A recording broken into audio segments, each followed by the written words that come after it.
Hello and welcome back. In this series we are looking at reviving a sachet of Boot homebrew beer yeast from around about the late 80s. And in this episode we're going to be looking at how to streak plates. Streaking plates is where you take a sample of a single-celled organism, so yeast, or you can do bacteria, and you streak that along a growth medium on a petri dish, and that allows you to isolate single cells and grow colonies from them. Now in this episode we're not going to be using the real Boots yeast just yet. We're going to be using Wilko's home brand beer yeast just to practice. And before we get started on streaking our plates, we need to prepare the space we're going to be working in. Now I'm going to be using my kitchen, and I've given the kitchen a good clean to try and remove most of the dust and the dirt and the grime in the space. And in the particular space that we're going to be working, we're going to wipe down all the surfaces using alcohol.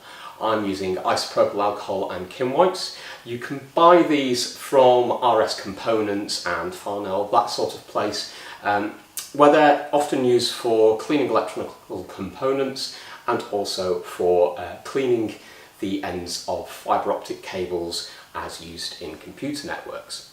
Now we want to keep disturbance of the dust in the space to an absolute minimum, so we're going to try and move as little as possible, breathe as softly as possible, and avoid anybody else moving through the space if we can. We also want to choose our space wisely. We want to avoid anything above us that dust and contaminants could fall down from. Ideally you want a space without any cupboards or shelves above you. Unfortunately, I haven't got a space where I can do that, so this will have to do, and I'll just have to clean everything down as well as I can. Now once our space is clean, we also want to work next to an open flame. This can be a Bunsen burner or an alcohol burner or similar. There's a couple of reasons for this. First of all, we're going to incinerate and flame some of the items that we're going to be working with to sterilise them. And also, the flame creates convection currents, and the swirling currents near the flame create a clean space in which we can work. That prevents any dust particles from floating down directly onto our work. They get blown away by the convection currents. So we're going to work in this space as much as possible to avoid contamination. We're also going to make sure that we keep our containers open for a short period of time to avoid any contaminants dropping into them. So now that our space is ready, we're going to prepare our sample. We're going to do that by using a bottle of sterilised wort. This is prepared in the same way that you would a starter for your yeast when you're brewing beer, but we're going to be working with a much lower gravity wort. Only around 20 points, and we're going to be using about 400 to 500 mils. And the reason that we rehydrate in wort rather than in pure water is if we just use water, that would diffuse some of the nutrients that are already present in the cells out of them and might damage them. Using a wort prevents that diffusion, and it also gives a little bit of nutrients to get the cells started again. Now the wort that we're going to be using has been sterilised in an autoclave, and the scissors we're going to use to open the sachet of yeast have also been sterilised in the autoclave. We're going to open the sachet of yeast and we're going to sprinkle that into the bottle of wort. We're going to keep this at 42 degrees Celsius for about 15 minutes, and we'll give it a little bit of a swirl and a shake every so often just to make sure everything is mixed up. After that time, our yeast cells should be fully rehydrated, and we are then going to leave the bottle to settle for about 10 minutes. This will allow the already dead cells and unhealthy cells to drop to the bottom of the bottle, leaving the healthy cells in suspension.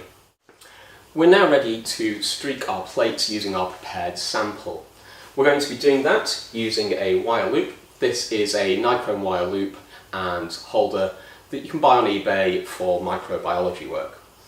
We're going to take the sample with this and we're going to streak it across our plate. Now the way that we're going to do this is we're going to start on one side of the plate first and streak backwards and forwards about 2 or 3 times. We're then going to sterilise the wire loop, rotate the plate by 90 degrees and streak again 2 or 3 times, going through the original streak. This is going to dilute the number of cells down that we're carrying across the plate. We're going to do that again, and then we're going to do it again, going over the rest of the centre of the plate. Now at some point around the plate we will have diluted the number of cells to the point that individual cells are isolated from the rest of them. These are then free to grow into their own little colonies that are very pure. So that's the theory, let's give it a go. We're going to start by incinerating our wire loop. We're going to do this by passing it through our flame, starting at the tip and working towards the back, getting it red hot.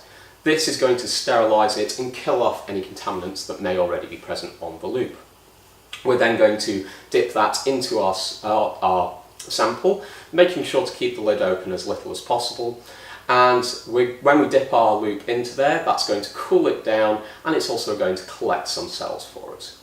We'll then take it out of the bottle, put the lid back on the bottle, and we are then going to streak that onto the plate. We're going to turn the plate back the right way up so that the agar is on the bottom, remembering that we always store it upside down to avoid any contaminants dropping onto the surface.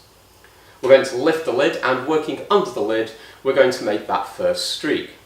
We're then going to close the plate, incinerate the loop again, rotate the plate 90 degrees and touch it to the surface of the medium to cool the loop down again.